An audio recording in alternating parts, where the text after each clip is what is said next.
Labdien, mani sauc Kazimiers, es kopš barikāžu laikiem, atmodas laikiem, kopā ar nacionāli domājušiem, jo toreiz bija vienīgais ienaidnieks visai pasaulē komunisti, čekisti, pret kuru es ilgus gadus cīnījos.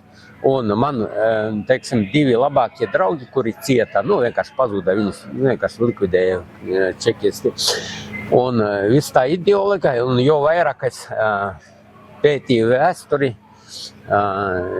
citas, zinātnes, un tad, jo vairāk pārliecība jau, sāka rasties, kā, nacionalisms, tas vienīgais pasaule vērtība, kurā, glābs visu pasauli un šitā. Un, lai nepieļautu šeit, teiksim, komunistu, čekistu, okupantu kundzību šeit, var sakot, jo viņiem piederē gan ekonomika, gan politika, var sakot, viss valoda un vispārējais.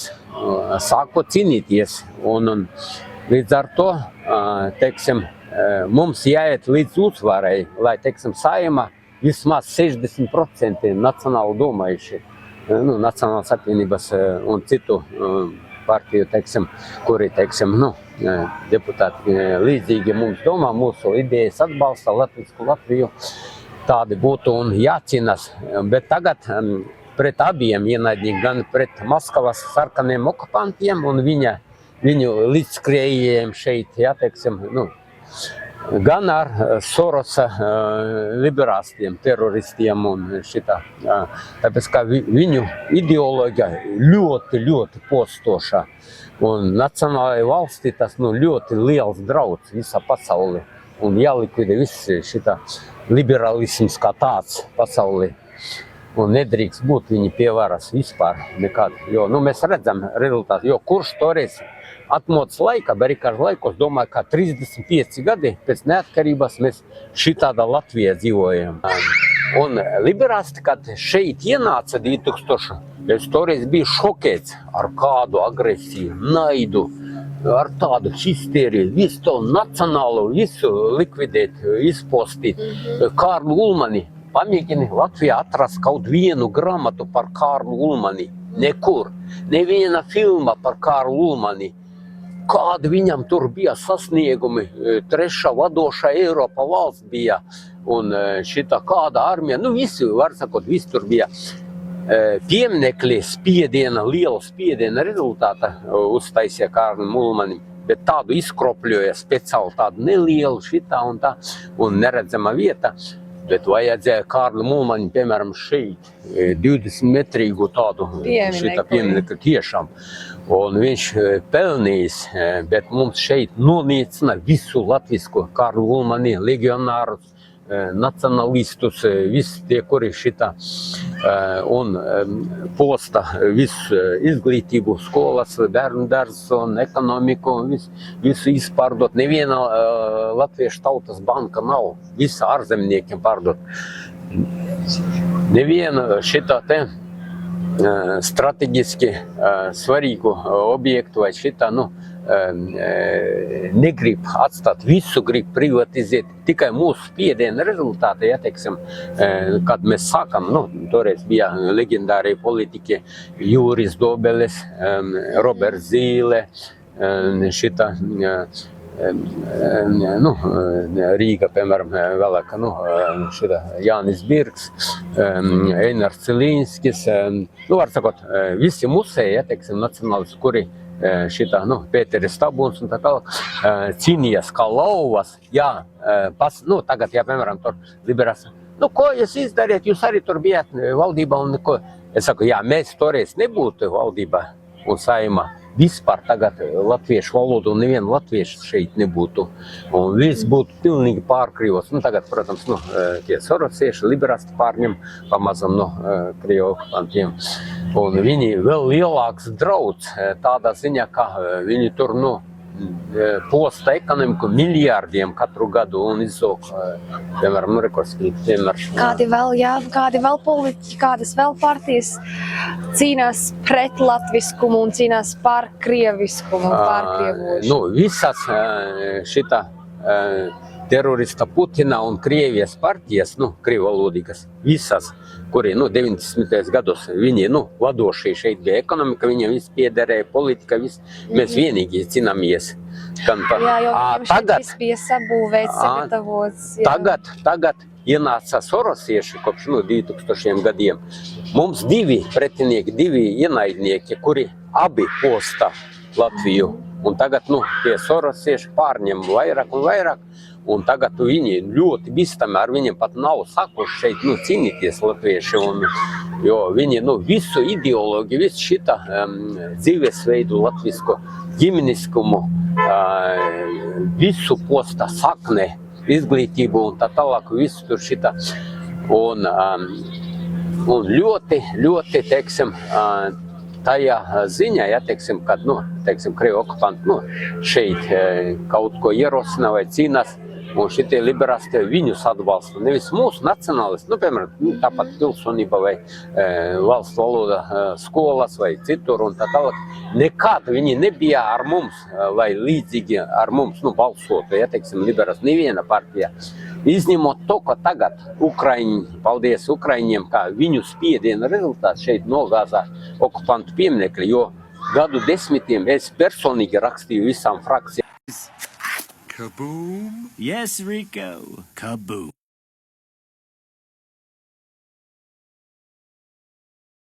High five, low five, down low, too slow. I think our work here is done. Tas neliec Edgars Senkievičs, kurš pat jau nogāza, viņš jau histeriski bija pret, kā mums līgums ar Krieviju un šitā, un Eiropa tur pasauli nesapratīs, un šitā, es saku, kādi līgumi var būt ar teroristiem, okupantiem. Un tikai pateicoties Ukraiņiem šeit, gan tagad visi tie uzraksti Krievu valodā. Tā dūri atslāba. Jā, visās ziņās šitā, bet diemžēl es saku, šitā vēl Soros tā ideoloģija, liberāstu joprojām, attīstās vismaz Latvijā, jo daudzas pasaules valstis, paldies Dievam, šitā jau, viņus gāža ārā. Spilgs piemērs Itālija, Džordža Meloni, pavisam cita ekonomika tagad, pavisam cita palīdzība Ukrainai šitā. Un tagad, teiksim, Francija, Vācija, visur jau mainās varas šitā, un Amerika visur, bet kārtā tagad, Baltijas valstīm. Bet, tagad parunāsim mazliet par Latviju. Kopš Latvijas neatkarības atgūšanas var saskatīt, ka Saeimas partiju nosaukumos ir likumsakarības, ka vairākas partijas tika radītas no sākuma un tuvāk pie 2025. gada partiju skaits samazinājās. Piemēram, Latvijas ceļš pārdevējās par Latvijas vienotības partiju un tad kļuva par vienotību, jauno vienotību. Nē. Viņi, ideoloģiski Latvijas ceļš un vienotība, visi tie liberāti, jo bijušie komunisti čekisti, viņi kā paši pasludināja 90. gados, mēs tagad nebūsim šitā komunisma celējiem, mums tagad biznes, un taisīsim biznes un visu šito varu biznesā.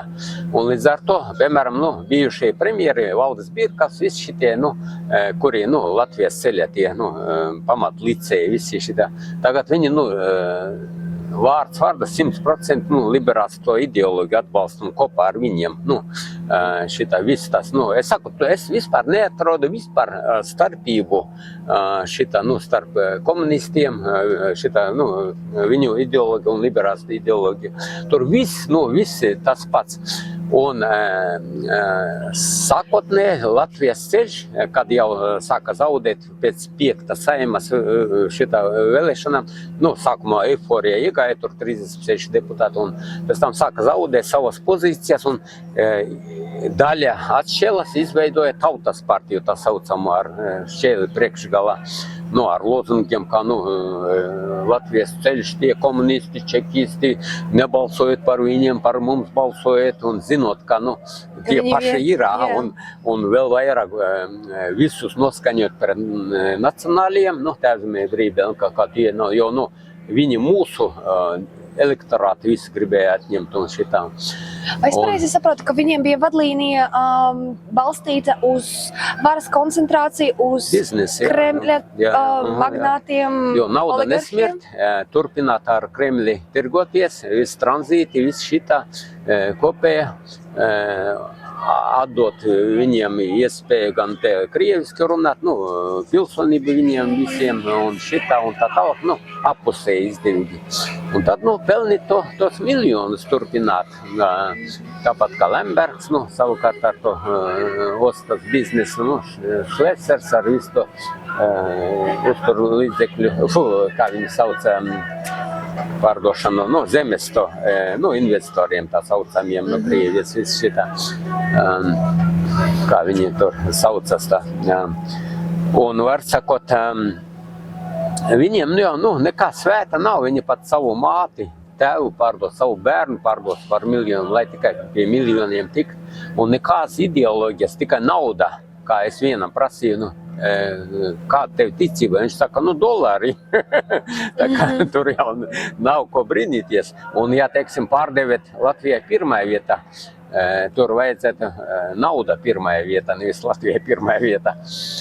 Un tas pats, liberāsti, ja, teiksim, viņiem jau vienalga, ja, teiksim, tur aizņemas miljārdiem un viss aiziet un tautai nekas tur šitā, vienkārši posta un viss vienalga tur pārkrivo vai vēl kaut kā, teiksim, viņam tas neinteresē. Kāds tur skolas, kāds tur jūtas bērni 6 no rīta, tur bērnu svēt, nezinu, tur 40 kilometrus, tur šitā tajā vietā, lai, teiksim, maksāt skolotājiem normālu algu, piemēram, 5000, un lai tas skolotājs pie bērna uz mājām brauc, un tur viņi mācā. Nē, bērnam tur, nezinu, kur jābrauc ziemā, un šitā te agri. Tur, tā kā, pilnīgi šitā un šitā visu, kur var novest līdz postam, visas nozarēs, visas jomas, visu. Vai varat lūdzu paskaidrot mazliet precīzāk, kā tā postīšana notiek, kādi ir paņēmiena veidi, stratēģijas, taktikas? Var sakot, jebkurš Saeimā nonākušais likums, ja, likumprojekts,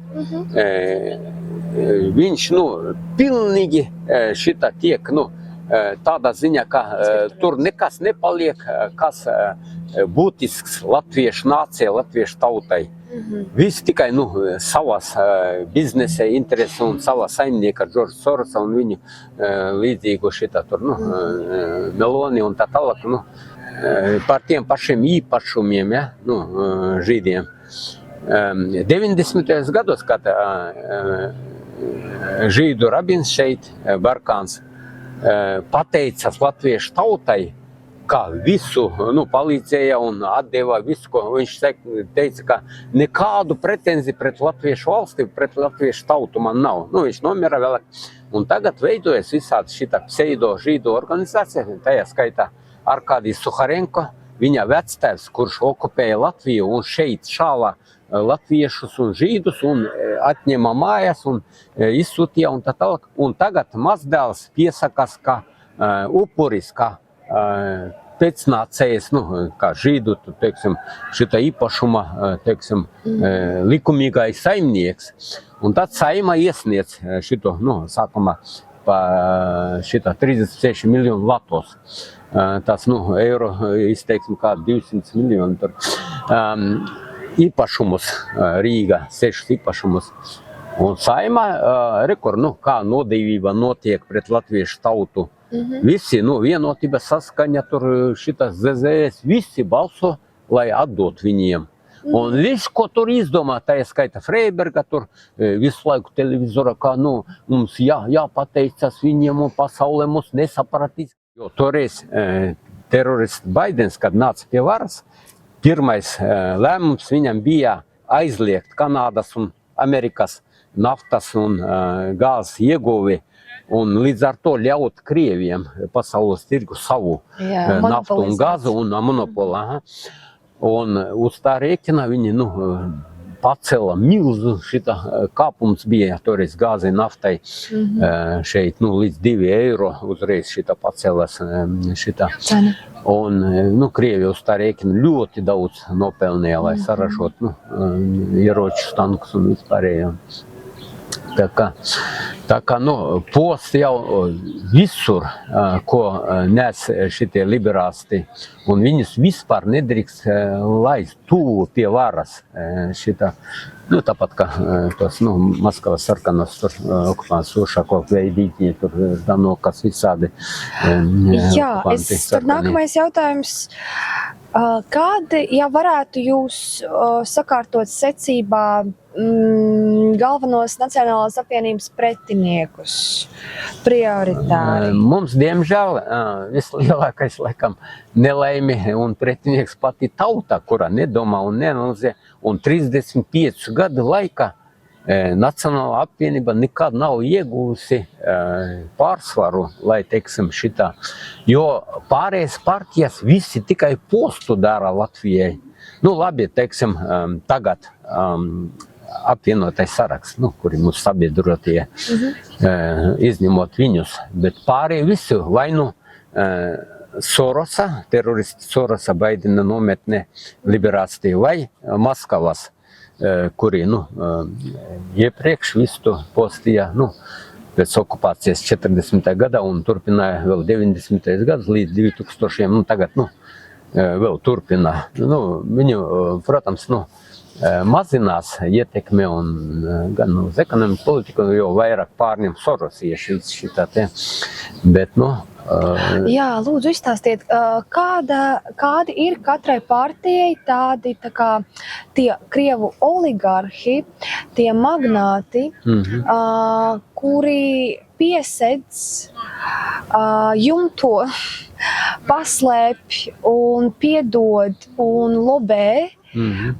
Krievijas idejas. Un vai jūs zinat to Nē, vārdus? nu, viņi jau neko neslēp, jo viņi atklāti, piemēram, nu, tas pats Kārdins, Krasavickis, Slavens, visi šitie, Arkādis Suharenko, visi, nu, šita Ušakovi, tur, Ždanokas, viņi jau visu atklāti dara, gan ekonomiski, gan politiski, gan visu tur pārņem visu šita un piekukuļu visu tur saimā, visur un visu dara, lai, teiksim, šeit, nu, visu, nu, turpmāk vadītu un uzkundzētu. Varat nosaukt kādai partijai kāds oligarhs?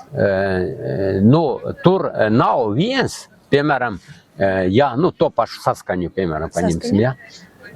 Nāk no visām pusēm, gan tieši no Maskavas, gan šeit, Belakoņi, Gombergi, šita, Suharenko, šita, Kārdini, Krasavicki, vienalga, ja, teiksim, kam ir biznes, liela nauda, miljoni, miljardi. Piemēram, progresīviem? Viņi daļēji no šitiem sarkaniem saņem, neparvelti, piemēram, tas sprūtveidīgais, tagad, nu, aizsardzības, kurš pēc Krimas okupācijas šita intervijā teica, ka Krima pieder Krievijai un tur jautājumu nav un šitā. Bet, nu, viņus arī šitā, nu, Soros finansē, tāpēc, ka tur pārsvarā lesbietis un geji, līdz ar to visu ideologu visur finansē Soros, visā pasaulē. Un ņemot vērā, ka Maskavas šita ietekme mazinās un nauda tagad izsikst, pat pensionāri šeit jau daudz mēnešus nevar saņemt, nu, Krievijas pensionāri, jā. Jo nav naudas viņiem. 3 mēnešus viņi nevar pat šita ieročus vairāk saražot, viss, nu, beidzas viņiem, visi jau 95% Ukraiņi likvidēja viņu, jo kara sākumā bija Krievu okupantiem 28,000 tanki, kuri, nu, iebrukumu sākot, nu, 22. gada 24. februārī, Ukrainā tikai 500. Tagad Ukraiņi jau likvidēja vairāk nekā 35,000 tankus kopā. Tajā skaitā to, ko no Sīrijas atveda, no muzejiem, no piedestāliem, no visām pusēm. Līdz ar to viņiem tagad, nu, lai, teiksim, šitā, nu, visu viņi tur samazina pensijas, algas nemaksā un šitā un tā. un nav ar ko, viņiem vienkārši, nu, izsīkst pēdējie, viņi tur naftu, gāzi, visu tur palētu, Ķīnai, tur Indijai, tur visu šitā pārdot, ko var vēl sagrabt, ko visu, nu, šitā.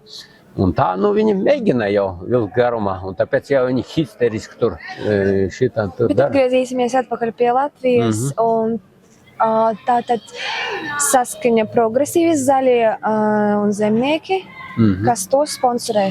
Nē, nu, ZZS vēsturiski šita Lemberga partijā. Viņš, nu, protams, nu, bijušais komunists, tāpat kā, nu, šitas Augusts Brīgmanis un visi šitie, nu, padomju laika nomenklatūrā, kuri, nu, ideologiski ļoti tuvi komunistiem, un viņiem biznesa ar Krieviju vienmēr bijušie, un viņiem vienmēr bija, nu, tagad arī viņi pie varas, un līdz ar to, nu, tur šita nauda nesmirt, un dara visu. Bet žēl tos cilvēkus, kuri par viņiem balso, jo viņi jau joprojām domā, ka ZZS tā Kārļa Ulmaņa partijā, jo, nu, vēsturiski bija Kārļa Ulmaņa, viņš veidoja un šitā vadīja. Bet tagad jau nekā tur nav no Kārļa Ulmaņa, un viss šitā te, viss tur izkropļots, izzākts un izpotīts, un var sakot, nu, pagaidām viņi tur turās. Bet, nu, viņi jau īpaši, nu, tagad jau daudz posta jau nevar, tāpēc, ka, nu, es saku, tagad jau viss pārņem tie sorosieši, liberāsti. Jaunā konservatīvā partija. Viņi nāca zemiski, netīri, tāpat kā visi liberāsti ar lozungiem. Mēs tie īstie nacionāli, tie, nu, nacionāla apvienība, tie nav tie jau nodevuši un pārdevuši, un vispār viņi neaizstāv latviešu naudu, mēs tie būsim. Bet, kad ienācot Saeimā, nevienu likumu, ko nacionāla apvienība virzīja, gan valsts valodas ziņā, pilsonības likumu vai šitā īpašumus Krievu okupantiem nepārdot. Nevienu neatbalstīja, vēl jau vairāk pēdējais, ko mēs jau vēl cerējam par tiem īpašumiem un to 40 miljonu naudu Arkādis Harinka šitā bandai. Viņi taču neatbalstīja mūs, viņi atbalstīja, nu, pārējais tos, nu, lai atdot tos 40 miljonus. Un līdz ar to tur vispār, un viņu sponsors šitas Rudolfs Meroni, kurš sākotnēji viņš bija Lemberga advokāts, kurš pēc tam, nu, tiesas procesa daudz gadu laikā, pārakstīja Lemberga īpašumus, tā, nu, klusiņa uz sevi, un tiesa pēkšņi konstatē, ka viņam daudz vairāk nekā Lembergam pieder īpašumi. Un viņš vēl lielāks oligarhs nekā Lembergs. Un tad, nu, izdeva arestu, orderu viņa arestam, bet, nu, viņš jau Šveices pilsonis, viņš šeit neradīsies, un viņi nebūs tik vienkārši tā, nu, dabūt roka un arestēt. Tā kā. Varbūt jūs varētu pastāstīt par mahinācijām, kādā veidā viņi apzagā valsts naudu, mūsu nodokļus? Nu, ļoti vienkārši notiek. Pirmkārtam mums ir tāds valsts pasūtījums, kur šitā, nu, it kā viņi tur pieņemā, tagad, lai godīgi, ja, teiksim, iestādi, direkcija vai skola netērē naudu, šitā centralizēts valsts pasūtījums un pērk kaut ko. Tur vispār jau apšaubāmi, kur, kāds un kā rīkotos. Tur simtiem miljonu pazūt un šitā un pērk visi nevajadzīgākas lietas, vai, nu, pasūta tur ceļus vai būves vai vienalga, teiksim, tiltus vai cietumus. Un tās otrkārt, piemēram, nu, jebkura, ja, teiksim, liela būvniecība, tagad Liepājas cietumu būvē pa 60 miljonu vai Rail Baltica, teiksim, tur 9 miljārdi pazūta Air Baltica, nu, visur. Un pat viņi jau nemaz nekautrējas pat atklāti privātām bandītu firmām, kā Bolt, visām tur šitā, nu, Barbora, viss tur šitā, nu, aiziet simtiem miljonu, tur visur šitā laboratorijas, nu, Covid aferas laika, piemēram, šitā veselības centrs 400 miljoni. Es jau neko nesaku, nu, vajag, nu, bet atbalsti visus veselības centrus, visas slimnīcas. Kāpēc tikai vienu un privātu? vai kādu, teiksim, tur laboratoriju, Gulbijā laboratoriju, vēl kaut kā, teiksim, bet atbalsta visus uzņēmējus, visus latviešus. Jā, priekš kā lobēt tikai viens ko pārmeta pat Eiropas Savienība, kur tie gandrīz 3 miljārdi pazūdā Covid naudas. Šitie plata rokas, Jānis Reis, tur ašarādi, nu kā mēs izdalījām, kām jūs izdaliet? Nu kām, tur ir dāsni pabalsts 55 000 dabūja. Kādi 55 000? Latvijā gandrīz 2 miljoni iedzīvot, kāpēc tikai 55 000 dabūja? Un šitāda veidā vienkārši naudā, es saku, nu, vajag tos visus, ja Nacionālā apvienība būs pie varas, visus to pacelt, visu ierosināt krimināllietu, visu izmeklēt, jo tagad viss pazūd, nekas netiek izmeklēts, pat, piemēram, nu, valsts kontroli, ja? Cik es rakstīju par visam šitām korupcijām, šitām lietām, kad bija tā sudraba kontroliera vai šitā tas pats, nu, Knaba, tur Juraš, Strīķe, tur Loskutov, Streļčenok. Nekād vispār, nekāds riekas, nekāds darbības vispār. Kamēr, nu, vienīgais Jānis Straume, Jakabs Straume, Knāps vadītājs, kurš, es tur piezvanīju, uzrakstīju, viņi pat, nu, sāka rīkoties 3 centrālu tirgus vadītājus, roku dzelžus izveda. Es aizgāju, pateicu, ka tur ne tikai centrālu tirgus vadītāji, viņi bez Ušakova ziņa, kad Ušakovs bija Rīgas mērs, tur neko nevar izdarīt, un visu to vada Ušakovs, un ārpus Latvijas, Krievijas pēcdienas. Tad viņš, nu, ierosināja krimināllietu, nu, izdevās mums atbrīvot Ušakovu no amata, un viņš tagad prasa, nu, prokuratūra tajā skaitā, izdot Ušakovu kriminālu vajāšanai. Un pagaidām no Eiropas parlaments neizdot viņu, bet tas pats, nu, par visam citām lietām, nu, es tur knabot stāstīju šitā, Rolands Irklis, ja, valsts kontrolis, viņš neko labu vispār neizdarīja, lai tos korumpants un vēl jau vairāk, tagad viņš, nu, augstsprieguma stikla vadītājs, tur, kā viņš tika amatā, uzreiz elektrības cenas kosmosā aizgāja. Un šitāda jau mūsu nauda viss aiziet kaut kur. Tie PVN visur, nu, pilnīgi neloģiski, nu, gan zālēm, gan pārtikai, gan ēdināšanai. Bezjēdzīgiem.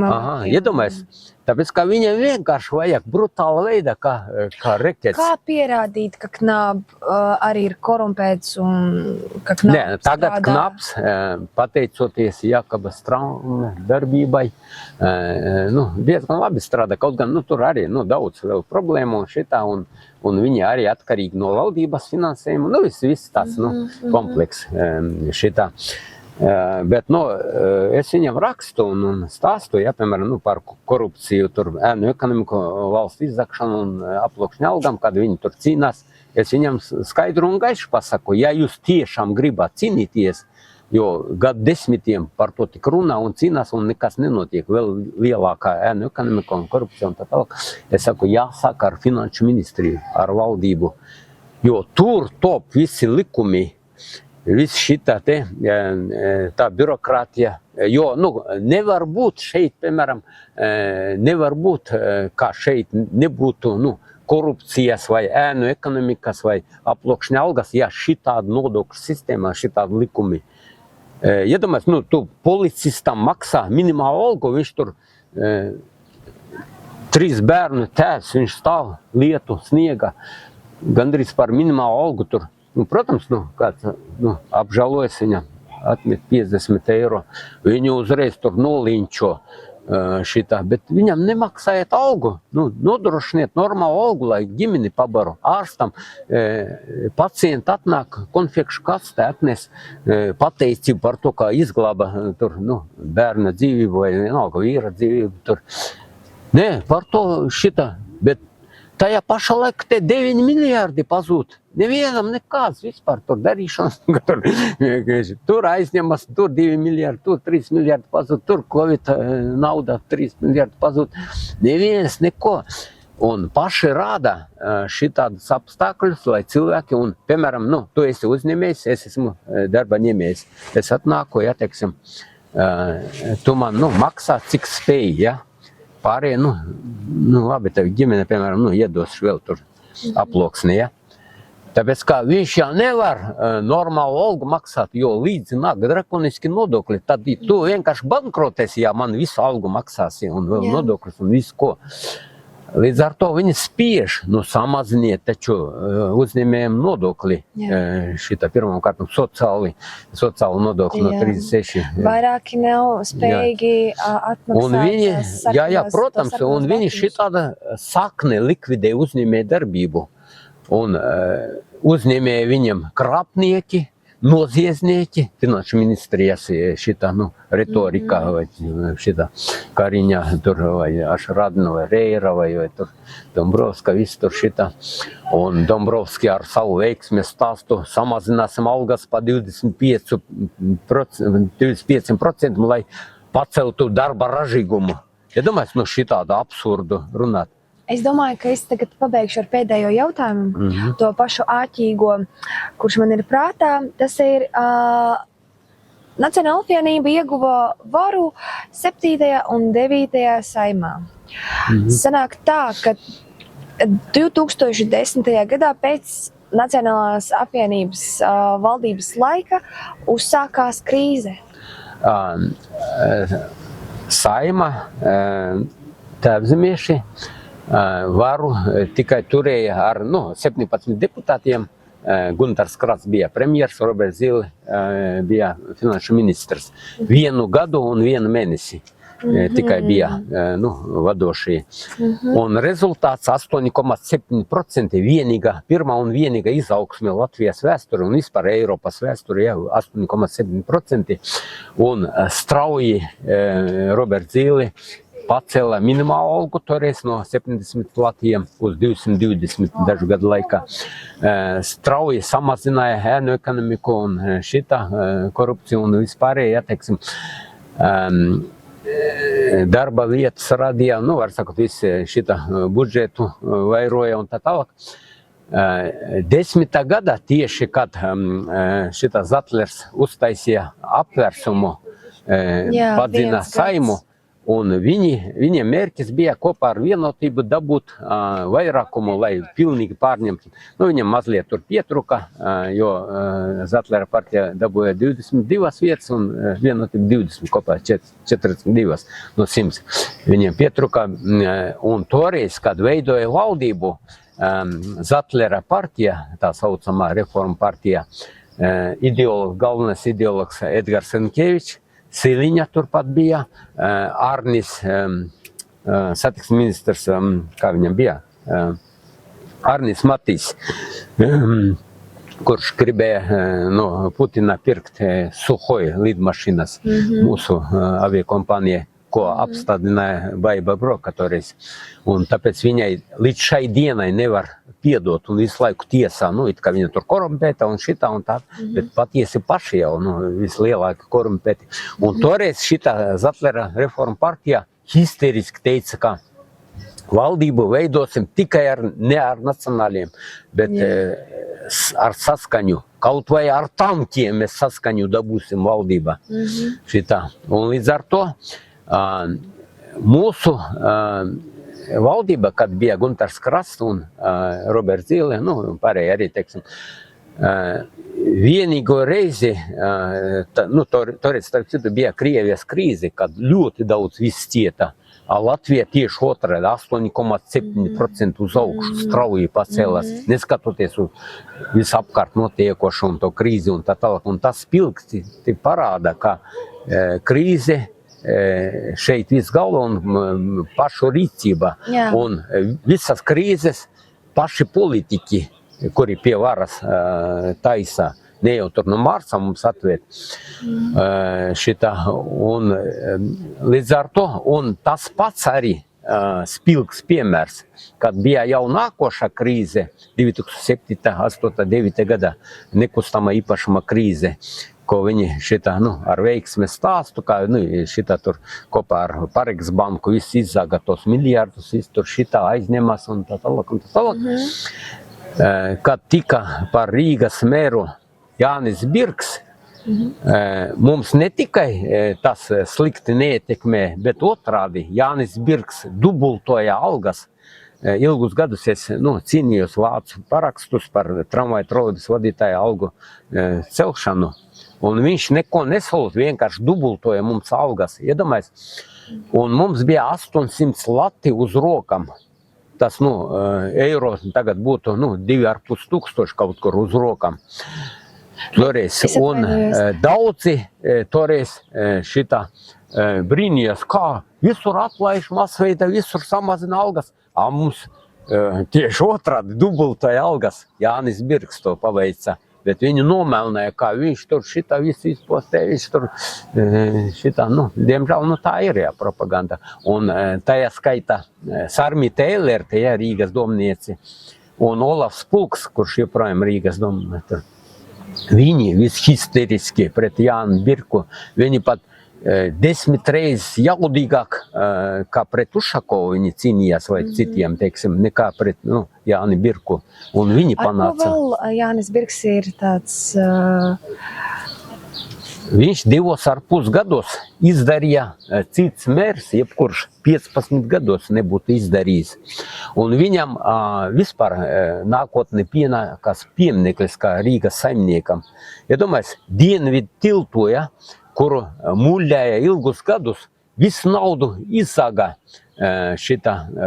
Un būvnieki, kad Jānis Birks tika par Rīgas meru, būvnieki grasījās tiesāt Rīgas domi par to, ka viņam solīja to objektu un neiedeva, jo īsi pirms vēlēšanām Sociki, kad bija pie varas, Gundars Bojars, tas čekista Bojara dēls. Kāda partija?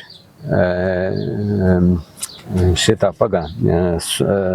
Latvijas sociāldemokrātas partija, Bojara partija, var sociāldemokrāti, jā, Sociki var sakot. Un viņš 4 paļus iedzina pirms vēlēšanām, lai tauta par viņu balso. Es viņam rakstīju un tur gāju, tur cīnījos ar viņam. Un, kāpēc jūs domājat, kā par mums nebalsos? Viņš man prasīja, es saku, es zinu, ka jūs vispār netiksiet Rīgas domi. Un tas piepildījās, viņi netika. Sākumā Jaunais laiks pārņemā Rīga varu ar Aivaru Aksenuku priekšgalā.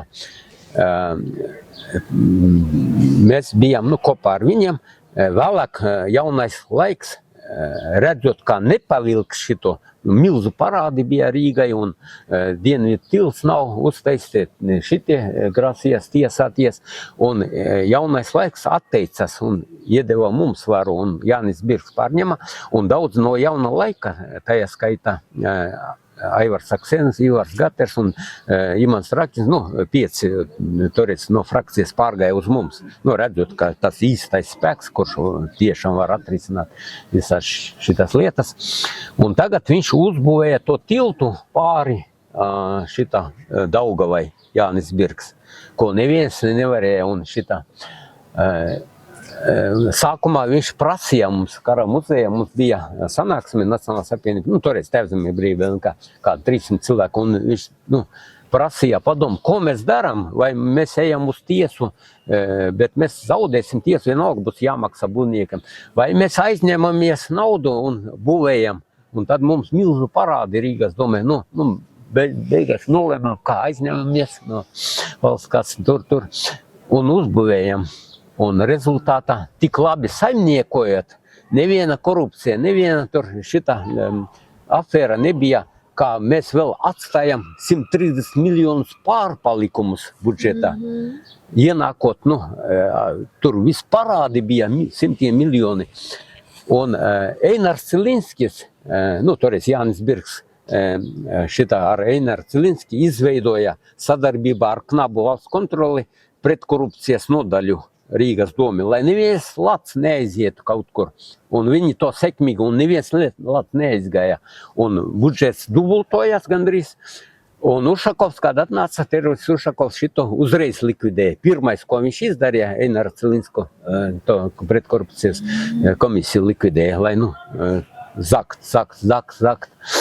Un Jānis Birks uzbūvēja 3000 dzīvokļus un plus 1800 naudas pabalstus, jo es pēc Saeima pieņemta likumā denacionalizētu namu īrnieki var stāties rindā, es iestājos. Nu, kaut arī man īpaši vajadzība nebija, jo es dzīvoju nama īpašumā, kur mūsu partijas biedrs Boris Jaksons, viņa tēvs, Viktors Jaksons, veselības valsts ministrs bija. Viņa tēvs, Boris Jaksons, 96 gadu tur viņam bija. Viņš ļoti labi pārvaldīja, un es biju apmierināts. Īres maksa bija tur 3 lati, tur 12. Un es tur remontu, tur palīdzēju atjaunot māju un tā tālāk. Un man īpaši nebija vajadzības, jo man pat šitā, mūžīgi es tur varēju dzīvot, bet pieņēma likumu, es vienkārši, iestājos rindā. Tagad viss tur darba kolēģi otrā trolejbusa parka smējas, ka, tur mums jau tur pa 20 gadi stāv, jau tev 25 gadi vismaz nāksies stāvēt rindā, lai dabūt. Es saku, nekas, man nav kur steigties. Jā, bet par Nacionālās apvienības panākumiem. Panākumi tieši tas, ka es pat 5 gadus negaidīju dabūju dzīvokli, tāpēc, ka viņš uzbūvēja 3000 dzīvokļus, jo parasti pirms viņa dzīvokļa rindā virzījās 200-300 cilvēki labākā gadījumā. Ušakova laika vispār nevirzījās, neviens cilvēks nedabūja dzīvokli. Izņemot tos, ko Jānis Birks uzsāka tos projektus, viņš tur muļēja ilgus gadus un pēc tam it kā, kā viņa nopelna, tur iedeva dzīvokli rinda stāvošiem, bet 70% no tās mājas viņš pārdeva Krievu okupantiem, kuri šeit ar investīcijām it kā atnāca un tā tālāk. Tā skaita 5 mājas Dreļiņos, tur 12 stāvīgas, tur 70% par ko tiesā māju stabiņu, jo viņa izpildītāja viņa tā pārdeva. Faktiskais, kurš tas lika viņai pārdot, tas par to es knabam arī tur viss pastāstīja, viss tur. Kādi vēl ir Nacionālās apvienības panākumi? Jā, un es saku, Jūglas pārvadu uztaisīja toreiz šitā mūsu satiksmes departaments Andrejs Pažārnis. Sabiedriskā transporta joslas, sabiedriskā transporta vadītāju algas dubultoja. Ja domāju, krīzes apstākļus, kad visur masveida samazināja štatus, samazināja algas. Pat pēc šitā veiksmes stāsta tēva Dombrovska 25% visas valsts iestādes samazina algas, tāpat kā pensijas. Līdz šai dienā, starp citu, neatgrieza to samazinātu. Jānis Birks dubultoja algas, iedomājas, krīzes apstākļos. Un visi, kad es prasīju to tajā sapulcē, pat musēji bija skeptiski, kā mums budžeta nav tāds naudas, dubultot algas, ko tu tur iedomājies šitā Rīgas satiksmē 8000 strādājuši un šitā un tādu tik daudz miljonu tur vajag. Jānis Birks nevienu vārdu nec solīja, nec iebildā. Viņš vienkārši to izdarīja un rezultātā palielinot algas, radot jaunas darba vietas, visu nodokļus atnāca 2 reizes vairāk nekā pieaušita. Un rekords spilgs piemērs. Ja es tagad rakstu finanšu ministrijai vai valdībai, kā vajag minimālu algu, teiksim, 1000 vai 1500 sakarā ar inflāciju un tā tālāk. Viņi saka, mums nav naudas, tas prasīs no budžeta vai aizņemties un šitā. Kāda aizņemties? Es saku, jums tas vēl plusos atnāks, tāpat kā PVN. Samazinot pārtika, jo mūsu toreiz cīnāmies par Latvijā raksturīgiem augļiem un dārziņiem, lai samazinātu PVN uz 5% no 21. Ilgus gadus viņi histeriski tur kā, mums ienākumi nebūs kas, un tad, kad beidzot mēs panācam, un ieviesē to praksē. Rezultāts 6 miljonu vairāk pat ienāca ar 5% PVN augļiem un dārziņiem nekā bija. Līdz ar to, tāpēc, ka jau zemnieki jau neslēp, vienkārši viņi atklāti maksā tos PVN 5%, bet 21 viņi nevar samaksāt, uzreiz bankrotēs, tāpēc, ja viņi spiest vai bankrotēt. Un līdz ar to, vienkārši, cīniski, un šitā es nedomāju, ka tas tikai, stulbums un šitā, bet viņi jau vienkārši, es domāju, tas jau mērķtiecīgi, tālredzīgi ļaunprātīgi visu posta ekonomiku, visu latvisko, visu, nu, jo viņiem nevajag, viņu saimniekiem, tādiem teroristiem kā Soros, nevajag šeit plaukstošu šita valsti. Jā, lai mēs varētu vieglāk pārdoties, padoties, jo mums nebūtu es saku, tur daudz prāta nevajag. Es saku, paņemiet pilspalu šita papīru un aprēķiniet, cik būs, piemēram, 500 eiro minimāla alga un cik, piemēram, tur 1000. Un cik būs, piemēram, nodokļi, ja, teiksim, samaziniet uz pusi nodokļus, ja, teiksim, un cik ienākumi būs, un kādi šitā, nu, šeit, nu, runā jau, nezinu, vairāk nekā 20 gadus, vajag ārzemju investorus un šitās tas. Kāds ārzemju investorus normāli sakārtojot likumdošanu, nodokļu sistēmu, te jau latvieši paši šeit paradīzi uztaisīs, ja ļausiet viņam strādāt. Ārzemju investors, tas tikai mīts, jo neviens ārzemnieks, īpaši no Krievijas, viņi jau te tikai visu savāks, visu izvedis ārā, visu izpostīs, piemeslos un visu, un latvieši neko nedabūs, tikai kā vergi te būs. Bet Kārļa Ulmaņa laikos katram latvietim deva hektāru, visu ekonomiku, visu palīdzēja un hipotēku un visu tur šitā deva, lai paši latvieši saimnieki un paši šeit veido un kāda Latvija bija. Tur no ārprāts šitādu rūpnīcas, vefi, heisi, tur skolas, šitā zemkopība, nu, 3. Eiropa bija.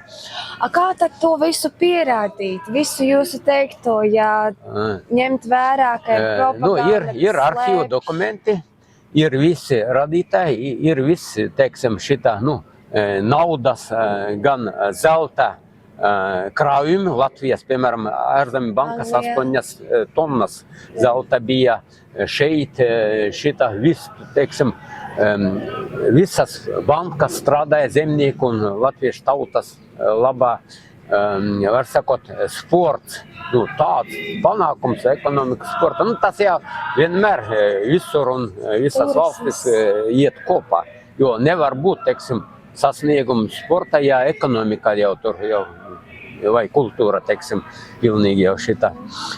Un tikko, teiksim, olimpiskās spēles tu redzi, ja, teiksim, tur kāda valsts jau baigi šitā izcili uzstājas. Tad, nu, tu redzi, ka tur normāli ar ekonomiku arī iet. Un normāli politiķi pievaras tas viss celonis tam. Un otrādi, ja, teiksim, tā kā. Es domāju, ka mēs šīs notas arī beigsim. Jā. Varbūt ir kaut kas sakāms, kaut kāds nobeigums, tāds novēlējums skatītājiem.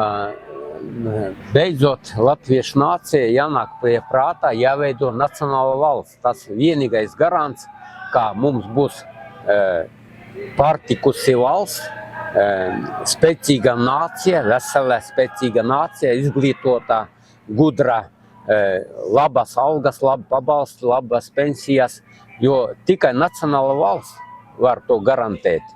Un tas vēsturiski pierādīts, tāpēc saules mūžu latviskā Latvija par nacionālu valstī. Un tad mēs būsim vadošie pasaulē. Un to var ļoti vienkārši izdarīt. Tur nevajag tur kaut kā tur divriteni izdomāt vēl kaut. Tas viss pat aprakstīt, piemēram, Hadžun Čanga grāmata Sliktie samarieši. Ko vajag darīt un ko nevajag darīt. Tur viss perfekti. Šeit mums viss otrādi. To, ko viņš raksta, kā nevajag darīt šeit viss. Nu, piemēram, šitā privatizē ļoti labus, strateģiski svarīgus valsts objektus, ja, piemēram, vai bankas un tā tālāk par, nu, grašiem sviestmaizi. Tajā pašā laikā šitā visu naudu izdot bandītiem un šitiem, teiksim, bankrotējušiem uzņēmumiem, tajā skaitā Liepais Metalurgs, Pareigs Banka un tā tālāk miljārdiem guldīja un tā arī neko.